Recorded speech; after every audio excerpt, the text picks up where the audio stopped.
우리 이제 윤 총장님은 권력의 눈치도 보지 않고 사람에 충성하지 않는 그런 자세로 국민들의 신망을 받으셨는데 늘 원칙에 입각해서 마음을 비우고 한 발 한 발 걸어 나가겠습니다.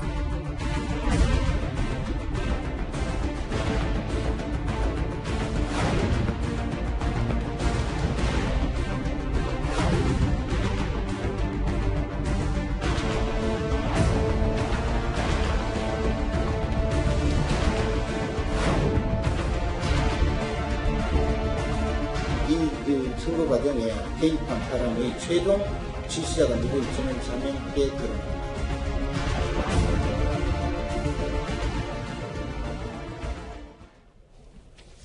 지금부터는 이 공소장 내용과 윤석열 총장 얘기를 차례로 짚어보겠습니다.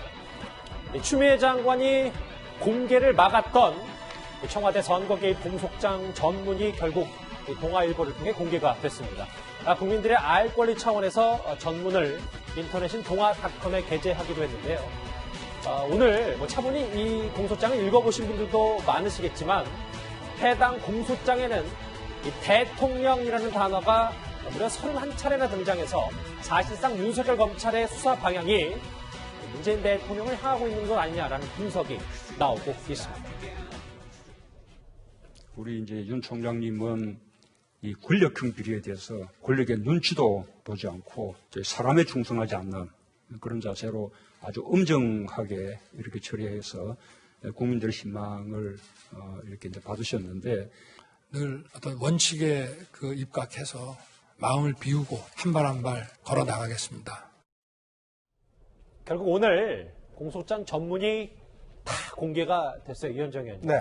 70여 페이지에 달하는 이 공소장에서 대통령이란 단어가 무려 31번 등장한다. 꽤 의미심장합니다. 네. 저도 검찰의 많은 공소장을 봤지만 이번에 공개된 공소장을 아주 꼼꼼하게 읽어봤습니다. 정말 한편의 소설 같은 그런 느낌이었어요. 그리고 또 검찰이 수사를 굉장히 꼼꼼하게 했구나라는 것들을 많이 느낄 수가 있습니다. 검찰은요, 아시겠지만 주장을 하는 곳이 아닙니다. 검찰은 강제의 수사권을 가지고 증거와 진술에 따라서 상황을 이제 판단하는 곳이거든요. 예. 자, 그렇다면 검찰이 이번 사건을 얼마나 엄중하게 보고 있는가라는 것을 이 서문을 보시면 알 수가 있는데요.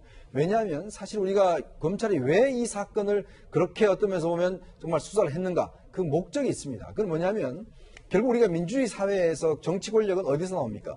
결국 국민으로부터 나오거든요. 그 국민으로 나오는 거는 결국 선거라는 형식을 통해서 나오는 것이죠. 근데 문제는 이 선거라는 형식이 어떤 면에서 관권 선거가 된다든지 불법 선거가 된다든지 이렇게 될 경우는 결국은 권력 자체가 왜곡될 수가 있습니다. 자, 그렇기 때문에 이번 사건이 굉장히 엄중하다는 것을 아주 검찰이 이례적으로 서문을 통해서 밝히고 있어요.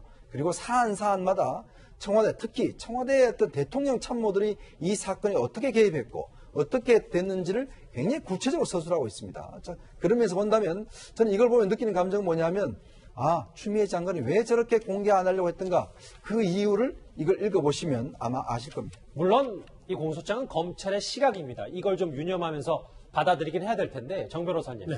그럼에도 불구하고 검찰이 이렇게까지 대통령이라는 단어를 강조했으면 총선 전후로 대통령 조사에 대한 가능성도 윤석열 총장이 염두를 해둔 겁니다. 지금 결국 이제 청와대 비서관이나 보좌관 공부했던 사람 5명이 기소가 돼 있고, 결국 민정 수석 비서관실, 또 정책 정무 수석 비서관실, 또 자치 비서관들 여러 비서관실이 관여가 돼 있거든요. 예. 그러고 한다면 그걸 총괄하는 사람은 임종석 전 비서실장이고, 그 위엔 대통령이 계신데 송철호 씨의 대통령의 30년 지기 친구거든요. 그럼 우리가 상식으로 생각해 볼 때 대통령께 보고가 되지 않았을까? 그럼 대통령께서 무슨 지시를 혹시 하지 않았을까? 그러면 그것이 혹시 불법은 아닐까 하는 그런 의심이 드는 게 당연하죠. 다만 이거는 아마 임종석 실장을 조사하고 난 뒤에 이제 뭔가 확실하게 조사가 될 수 있을 걸로 보입니다. 이 선거 개입 공소장을 넘기면서 1라운드를 끝낸 윤석열 총장은 본격적인 총선 이후 수사를 앞두고 준비에 만전을 기하고 있습니다. 과거 발언부터 잠깐 듣고 올까요? 올해는 제21대 국회의원 선거가 치러지는 해입니다. 반칙과 불법을 저지른다면 엄정히 수사하여 철저하게 대응한다는 자세가 필요합니다.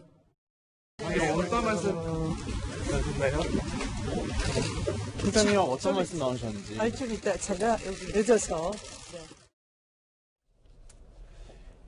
최 교수님, 이제 윤 총장이 이제 총선 이후에 이 선거 개입 의혹 수사를 어떻게 진행하는지는 지금 행보를 좀 보면 좀 미뤄 짐작할 수 있을 텐데 윤석열 사단이 뭉쳤다. 검찰 내에 어떤 움직임이 있는 겁니까? 그러니까 1차적으로는 이런 얘기예요. 4월 15일 이제 총선을 앞두고 있잖아요. 예. 그래서 대검에서 회의를 합니다. 7일날 회의를 하는데 그 회의에 지금 저분들이 다 오시게 돼 있거든요. 기본적으로 선거 사범에 대한 수사 방식이나 사법 처리 방식에 대해서 논의를 하는 자리가 될 겁니다. 그 자리에서 지금 이제 예측되는 것이 윤 총장이 그럼 저분들하고 대화하고 의견 나누고 이러지 않겠어요. 그런 예. 과정을 통해서 다시 이제 선거 사범에 대한 수사를 좀 더 본격적으로 하겠다는 의지를 다질 것이 아니냐 이런 예상이 되고 있고 이건 이제 물론 앞으로 4월 15일 있을 총선에서 만약에 불법적인 어떤 선거 사범이 있을 경우에 어떻게 대책을 세우냐를 얘기하겠지만 그럼에도 불구하고 지금 진행된 수사에 대해서도 함께 논의할 수 있는 계기가 되지 않을까 이런 전망이 나오고 있는 것이죠. 자, 그리고 주목해볼 만한 소식 또 하나. 윤석열 총장이 좌천성 검찰 인사 이후 처음으로 지방으로 자리를 옮긴 간부들을 공식적으로 만나게 됩니다. 좀 화면을 좀 움직여 볼게요. 이제 하나하나 윤 총장이 다음 주부터 본격적인 행보를 시작하는데 특히 위원장님 저는 제일 눈에 띄는 게 첫 번째 행선지가 바로 한동훈 부장검사가 있는 부산으로 갑니다. 그러니까 지금 이제 원래 이제 검찰총장은요 각 지검장들을 이제 지휘하기 때문에 원래 이제 이렇게 전국 지검을 한 바퀴 돌면서 검사들을 만나서 뭐 애로사항이 없는지 또 의견 수렴하는 이런 절차를 가집니다. 근데 아시겠지만 이제 윤 총장의 썼던 사단이라고 이야기하는 많은 사람들이 전국에 정말 골고루 뿔뿔이 흩어져 있어요.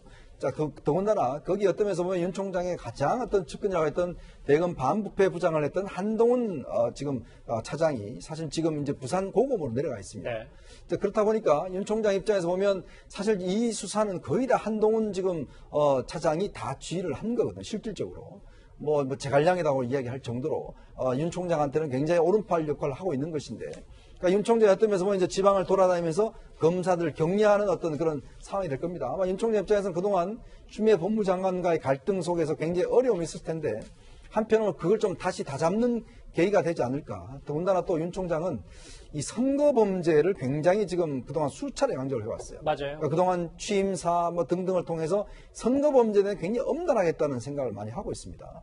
자, 그런 면에 본다면 아마 전국 지검을 돌아다니면서 앞으로 선거 범죄에 대한 강한 어떤 척결 의지 이걸 보여주지 않을까 그런 생각이 듭니다. 위원장님 하나 더요. 그러니까 첫 행선지가 선거 개입 의혹, 정권 수사의 오른팔이었던 한동훈 검사 만나러 가는 거면 앞으로 나는 살아있는 권력에 대해서 수사 앞으로도 꾸준히 힘을 쓰겠다. 그 의미입니까? 그렇죠. 흔들리지 않는다는 걸 보여주는 거죠. 사실 검찰 입장에서 보면 예전과 달리 검찰총장이 검사들한테 많은 지지를 받고 있어요. 솔직히. 그렇다 보니까 아무래도 윤 총장이 문신의 폭은 검찰 내에서는 굉장히 높습니다. 물론 권력하고는 어떤 면에서 각을 지고 있지만 특히 추미애 장관이 들어온 다음에 최근에 어떤 인사나 직제 개편이나 그다음에 이제 공소장 공개 거부나 이걸 통해서 검찰이 약자가 되어버렸어요. 그동안 어떤 면에서 보면 검찰이 좀 너무 과한 거 아니냐, 너무 과도하게 하는 거 아니냐 이런 비판의 시작도 있었는데 이 추미애 장관 이후로는 어떤 면에서 보면 법무부는 강한 강자가 돼버리고 검찰은 약자가 되면서 피해자 입장이 비슷하게 돼버렸어요. 그러다 보니까 좀 동병상련의 좀 입장이 있습니다. 그런 면에서 본다면 윤 총장 이런 행보가 오히려 더 발걸음은 가벼워질 수가 있는 것이죠. 구장처장 발걸음 가벼워진 발걸음 얘기하셨는데 왜냐하면 지금 좌천 인사 그리고 이 공소장 비공개 논란까지 검찰이 여러 가지 이제 법무부와 갈등이 있으니까 최근에 윤 총장을 향해서 대검찰청 말고도 본인 윤 총장의 집으로까지 여러 가지 온정들이 답지하고 있다는데 이걸 저희가 어떻게 받아들여야 될까요? 일단 민심의 한 일단으로 좀 볼 수가 있겠죠. 그러니까 검찰총장을 얼마나 이 많은 국민들이 응원하고 있는지를 보여주는 이제 하나의 상징적인 사건으로 볼 수 있을 것 같고요. 좀 특이한 것은 윤 총장이 처음 가는 곳이 부산 아닙니까? 근데 어제 문재인 대통령께서도 이 신종 코로나 바이러스가 확산되는 이 와중에도 부산에 직접 마스크를 쓰고 이 행사에 좀 참석을 하셨거든요. 근데 이걸 두고 지금 야당에서는 이렇게 이 부산 민심에 어떤 영향을 끼치려고 하는 거 아니냐 이런 이제 비판의 목소리를 내기도 했는데 공교롭게도 이 대통령께서 방문한 지역을 그 다음 주에 윤석열 총장이 이 방문한다. 앞으로 이 총선 전국에 어떤 영향을 끼칠지 상당히 좀 관심을 갖고 지켜봐야 되는 대목이 아닌가 싶습니다. 근데 뭐 제 개인적인 생각, 저도 예전에 부산 지역에 근무를 했었는데 네. 서울 다음으로는 부산이 큽니다. 그래서 일반적으로 그 총장이나 장관이 순회를 하면 큰 청부터 다니는 게 맞거든요. 예. 뭐 윤석열 총장이 설마 뭐 문재인 대통령 뭐 뒤 그걸 하려고 갔겠습니까? 알겠습니다. 일반적인 그 순회 코스라고 봐야 될 뭐 거예요. 제2도시 부산으로 가긴 하는데 공교롭게도 거기 한동훈 검사가 있기 때문에 뭐 윤 총장 얘기 하나만 더 짧게 짚고 가면 뭐 최근에 산책을 할 때도 이게 뭐 시점은 정확히 적시되지는 않았지만 뭐 친근감을 표시하면서 일반 시민들이 사진을 함께 찍자는 요청도 쇄도한다고 하는데 알겠습니다. 지금 윤 총장의 최근 발빠른 행보를 짚어봤다면 자 그렇다면 윤석열 검찰이 이렇게 혐의 입증을 자신하는 이유 13인의 공소장에 어떤 내용이 담겼는지 지금부터 하나하나 뜯어보겠습니다. 먼저 2년 전 지방선거 당시 추미애 장관이 송철호 시장의 지원 유세를 나섰던 장면부터 만나보겠습니다. 노무현 문재인과 함께 이곳 울산의 노동동지 서민 약자들과 눈물 흘렸던 송철호를 여러분 울산시장으로 뽑아서 당선증 들고 저 주민을 웃게 해주시겠습니까? 내일 6월 13일 울산이 바뀝니다. 울산을 TV 주시기 바랍니다. TV 주셔서 믿어도 됩니까? 손도장 찍습니다. 카피합니다.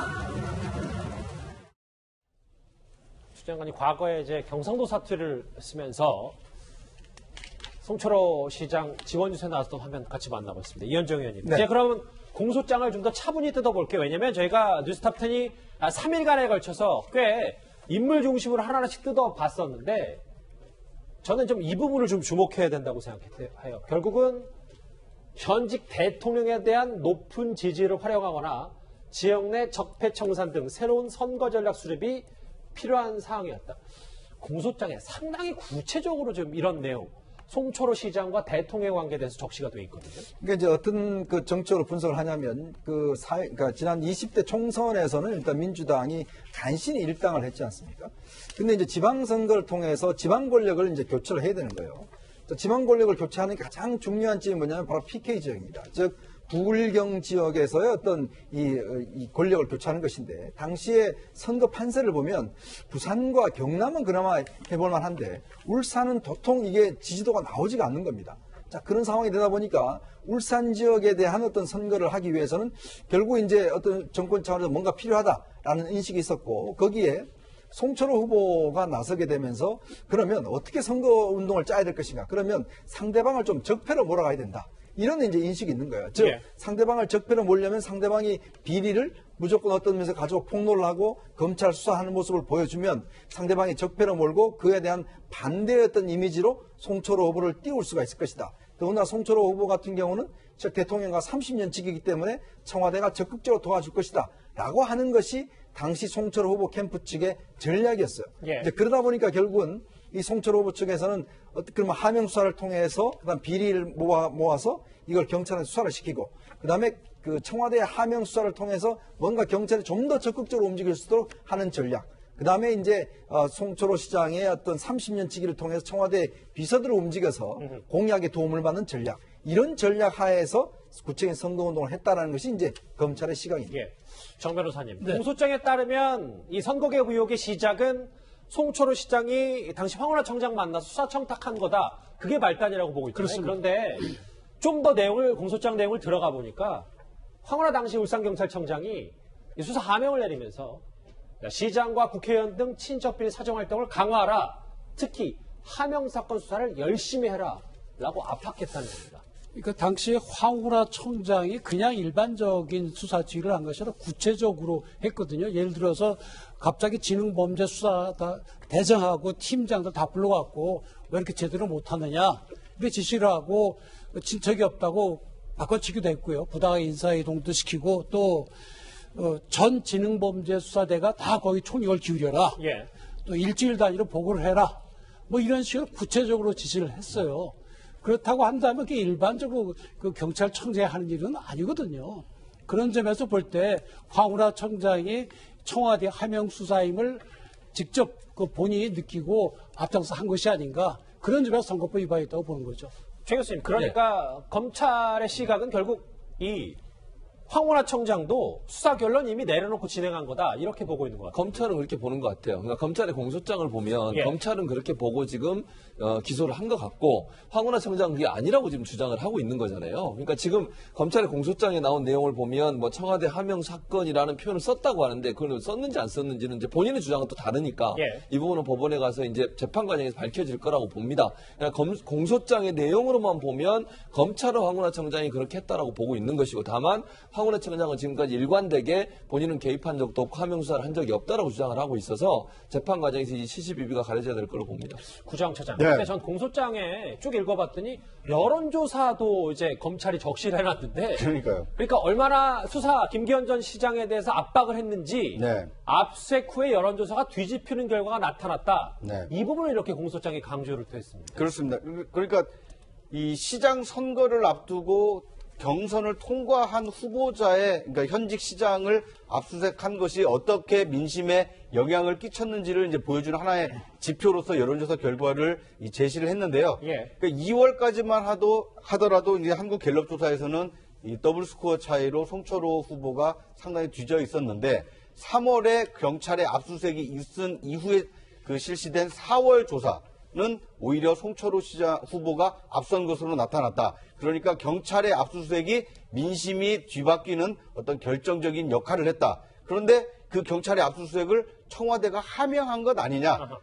이것이 사실이라면 이것은 선거 개입이기 때문에 굉장히 중죄가 될 수 있다. 이것이 이제 공소장 전체를 관통하는 내용이기 때문에 이 검찰 입장에서는 이 경찰의 청와대 하명 수사가 선거에 영향을 끼쳤다는 것을 입증하기 위해서 이 여론조사까지 제시를 한 것으로 보입니다. 예. 사실 황운하 청장이 처음에 부임을 하고 나서 김기현 시장 측근들 비리를 다 조사해오라 하니까 밑에서 이제 그동안 다 조사해 가져왔거든요. 예. 근데 이게 이미 다 검찰 단계에서 또 경찰 단계에서 무혐의 나는 사건들이에요. 자, 그러다 보니까 이걸 다시 이제 시작을 하려다 보니까 여러 가지 무리가 따라서 당시에 이거 다시 수사하면 안 됩니다라고 했던 사람들 다 좌천시켜 버렸어요. 또 하나는 이게 단지 자기가 수사하는 것만으로는 안 되니까 어떤 식이냐면 이제 송철호 후보 시장 측에서 청와대에다가 또 이제 제보를 합니다. 그래서 청와대에서 하명 수사 내려온 것처럼 이제 하는 거예요. 예. 그러니까 뭐냐면 송철호 지금 황운하 청장 입장에서 보면 자기가 수사하는 거에다 플러스 청와대에서 하명 수사 내려온 거에 더 힘을 실어버린 것이잖아요. 그러니까 이중으로 이제 수사를 하면서 박경철 비서관을 통해서 또 검찰까지 동원해서 압박을 합니다. 근데 결국 다 무혐의가 났어요. 예. 이제 그러다 보니까 결국은 이런 압수수색 그런 것들을 수차례 검찰이 보강수사해라 보강수사 했는데도 불구하고 보강수사는 안 하고 압수색만 하고 기사는 나오고 그러다 보니까 이제 송철호 시장의 이 지지도는 올라가고 김기현 시장은 떨어지고 결국은 선거판에서는 결국 이제 송철호 시장이 당선되는 그러한 결과가 나온 것이죠. 청와대 여러 비서실을 동원해서 어떻게 청와대가 사실상 선거 캠프 아니었냐 그리고 황운하 청장 울산까지 내려가는 과정을 검찰은 상당히 공소장에 자세하게 적었는데요. 결국 이 공소장이 오늘 전문 공개가 됐습니다. 관련 소식 여기서 정리하고요. 이제부터는 공소장 후폭풍 얘기를 하나하나 짚어볼까 합니다.